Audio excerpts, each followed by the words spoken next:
Naruto সিরিজের সবচেয়ে বিতর্কিত চরিত্র কে? অনেকে বলবে ডানজো, কেউ বলবে সাকুরা।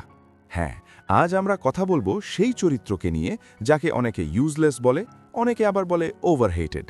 কিন্তু প্রশ্ন হলো, সত্যিই কি সাকুরা এতটাই খারাপ, নাকি আমরা তাকে ভুল বুঝেছি? ভিডিওটা শেষ পর্যন্ত দেখো, কারণ শেষে আমি বলবো সাকুরা আসলেই কি ঘৃণার যোগ্য, নাকি সে নারুটোর সবচেয়ে মিসআন্ডারস্টুড চরিত্র। চলো শুরু করি।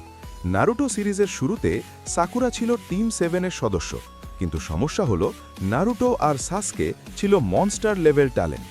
Naruto jinchuriki, massive chakra, Sasuke Uchiha prodigy, আর সাকুরা একটা সাধারণ মেয়ে যার কোনো স্পেশাল ব্লাড লাইন নেই। শুরুর দিকে সে সব সময় নারুটোকে অপমান করত। নারুটো তাকে ভালোবাসত, কিন্তু সে নারুটোকে অ্যানোয়িং ভাবত। এখান থেকেই অনেক ফ্যান তার উপর বিরক্ত হয়। আর আরেকটা বড় কারণ, সে প্রায় সব সময় সাসকেকে নিয়ে অবসেসড ছিল। যখন সাসকে গ্রাম ছেড়ে চলে যায়, তখনও সে তাকে ডিফেন্ড করত। ফ্যানরা ভাবত, তুমি নিজের বন্ধু নারুটোকে বুঝতে পারো না, কিন্তু সাসকের জন্য সব করতে রাজি। সাকুরার উপর বিরক্তির প্রধান কারণ হল সিরিজের শুরুতে নারুটো প্রতি তার আচরণ। নারুটো এটিম ছিল, তার কেউ ছিল না, কিন্তু সাকুরা একবার তাকে সাসকের সামনে বলেছিল যে নারুটো তো বেয়াদব, কারণ ওর মা বাবা নেই ওকে শাসন করার জন্য। বিরক্তিকর কেন তুমি জানো? কারণ ও ঠিকভাবে বেড়ে ওঠেনি, ওর বাবাও নেই, মাও নেই, কেউ ওকে ঠিক ভুল শেখায়নি। ও স্বার্থপর আর অভদ্র, ও একদম একা। এই কথাটা ফ্যানরা কখনোই ভুলতে পারেনি, বিশেষ করে যখন সাসকে তাকে ধমক দিয়ে বলেছিল সে কতটা বিরক্তিকর। তুমি বিরক্তিকর।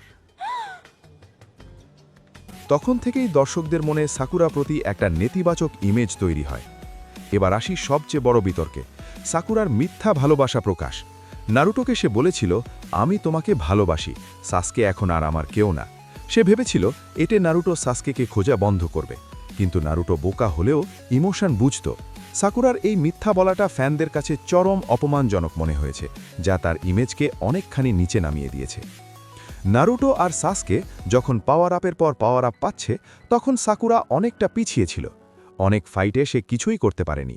বিশেষ করে পেন আর্কের সময় নারুটো পুরো গ্রাম বাঁচালো, আর সাকুরা শুধু নারুটোকে ডাকল। এই দৃশ্যটা মিম হয়ে যায়। ফ্যানরা বলল সে শুধু নারুটোকে ডাকতেই পারে। কিন্তু এখানে একটা ব্যাপার অনেকে ভুলে যায়, সে একজন মেডিকেল নিনজা ছিল, ফ্রন্টলাইন ফাইটার না। তবুও কম্প্যারিজনের কারণে সে ইউজলেস ট্যাগ পায়। সবচেয়ে বেশি হেট আসে এই জায়গা থেকে। সাসকে যখন ক্রিমিনাল হয়ে যায়, সবাই তাকে থামাতে চায়, কিন্তু সাকুরা এখনও তাকে ভালোবাসে।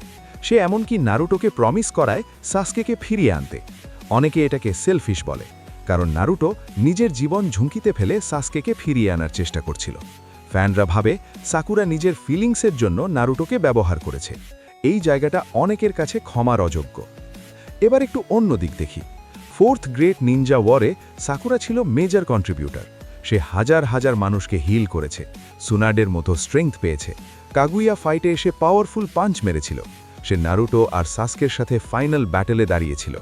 একজন সাধারণ মেয়ে থেকে সে হয়ে উঠেছিল স্ট্রংগেস্ট কুনুকি। তাহলে প্রশ্ন হলো, সে কি সত্যি ইউজলেস, নাকি আমরা শুধু নারুটো আর সাসকের সাথে কম্পেয়ার করে তাকে ছোট করেছি?